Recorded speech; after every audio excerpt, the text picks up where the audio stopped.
కాళేశ్వరం నిర్మాణంలో భారీగా అవినీతి జరిగిందని మంత్రి పొంగులేటి శ్రీనివాసరెడ్డి ఆరోపించారు. కేటీఆర్ బండారం బయటపడుతుందని కాలు విరగొట్టుకునే అసెంబ్లీకి రాకుండా తప్పించుకున్నారని ఆరోపించారు.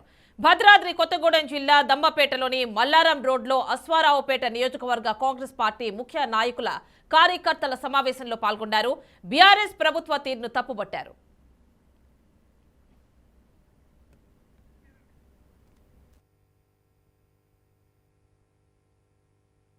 అనేక మంది బడా బాబులు పెద్ద పెద్ద కార్లలో పెద్ద పెద్ద సంచులు తీసుకొచ్చి డబ్బును విడిగా ఖర్చు పెట్టిన మాకు పార్టీనే ముఖ్యం, మాకు కాంగ్రెస్ పార్టీ ఇందిరమ్మ రాజ్యం కావాలి, ఆ కసి ఆ పట్టుదల గత ప్రభుత్వంలో ఏవైతే మీకు అవమానాలు అన్యాయాలు అక్రమాలు జరిగాయో, ఇక కరెంటు విషయానికి వస్తే మేము 24 గంటల కరెంట్ ఇచ్చామన్నారు.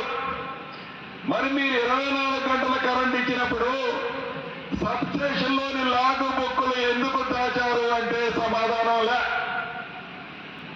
24 గంటల కరెంటు ఇచ్చిన మీరు 200 యూనిట్లు ఉచితంగా కరెంటు ఇస్తామని చెప్పాం.